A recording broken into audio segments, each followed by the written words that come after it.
Globalization began in Britain in the 1980s when Margaret Thatcher dismantled much of manufacturing and poured millions of pounds into building up the arms industry. Indonesia became an important British arms market, and General Suharto was sold everything lethal, from fighter aircraft and missiles to warships and machine guns. Unknown to the British public, millions of pounds went to the dictator in export credits. In other words, a large part of his arms bill was paid by the British taxpayer. So important was Suharto as a business partner that the mass murderer was welcomed to London by the Queen.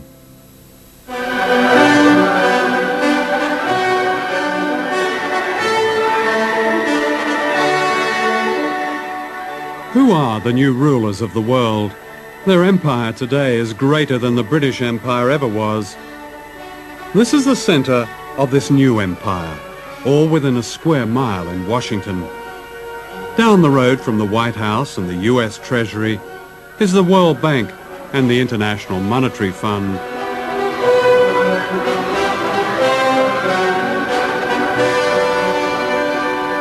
These two bodies are the agents of the richest countries on earth, especially the United States. The World Bank and the IMF were set up near the end of World War II to rebuild the economies of Europe.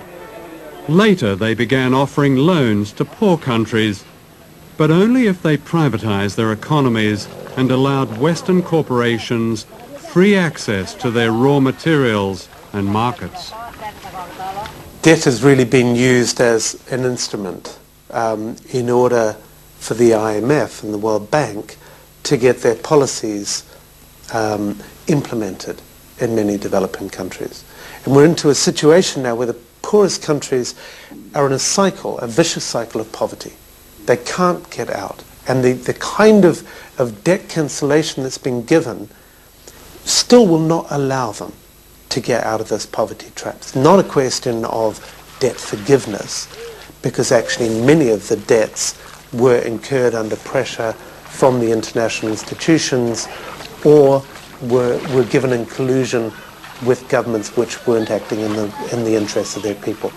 Let me ask you, do you know the difference between Tanzania and Goldman Sachs?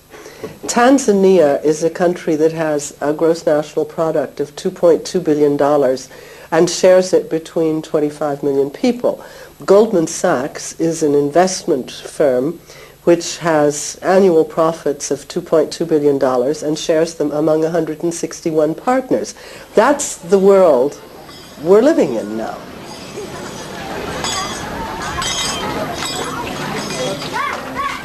The World Bank says its aim is to help poor people, promoting what it calls global development. It's an ingenious system, a kind of socialism for the rich and capitalism for the poor. The rich get richer on running up debt, cheap labor, and paying as little tax as possible, while the poor get poorer as their jobs and public services are cut back in order to pay just the interest on debt owed by their governments to the World Bank. Here in Indonesia, where most people are poor, the handouts to the rich have been extraordinary, to say the least. Internal documents of the World Bank confirm that up to a third of the bank's loans to the dictatorship of General Suharto went into the pockets of his cronies and corrupt officials. That's around $8 billion.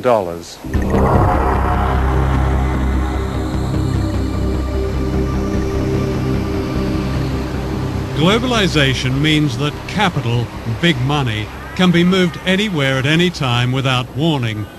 In 1998, short-term capital was suddenly pulled out of Asia, crippling the miracle economy overnight. When the Indonesian rupiah collapsed from being roughly 2,500 rupiah to the dollar to being what it is now, 10,000 rupiah to the dollar, the costs to Nike for each Indonesian laborer was cut to 25% of what it had been. And Nike got a great discount on Indonesian labor as a result, and did not unilaterally raise Indonesian wages to the same standard they had been prior to the devaluation of the rupiah. With the economy collapsed and Indonesia on the verge of revolution, Suharto was forced to step down, having already stolen an estimated $15 billion. During his reign of more than 30 years, Suharto had handed out public utilities to his family and cronies. They owned most of the national power grid. Nothing was overlooked, from TV stations to a monopoly on taxis. Driving from Jakarta Airport, you even paid a toll to Suharto's daughter.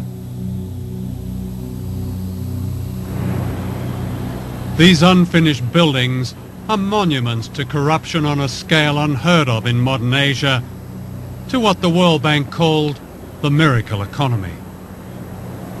The bank presents itself as an economic development agency focused on the reduction of poverty. But in fact, the bank operated during the entire Cold War as an institution that distributed resources to mostly authoritarian regimes in the Third World that supported the West in the Cold War.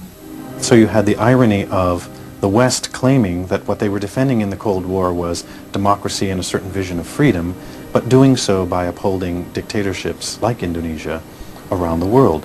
What they did was they had plenty of projects, some of which surely were valuable, many of which were not. Every one of these projects, from the Indonesian government officials' point of view, was an opportunity to skim, to live a luxurious life, and the accumulated theft over the course of Suharto's new order, roughly 3 decades, was $10 billion that's unaccounted for, out of a total of about $30 billion that was loaned. And when I said to the Auditor General of the World Bank, what if a group of Indonesian citizens or even the government were to challenge the World Bank in the World Court over this loss of money? The citizens who bear the burden of this debt never got the money. Why should it still sit on their shoulders to be repaid? And his response was, we would be bankrupted. And I said, why? And he said, because this has gone on the world over.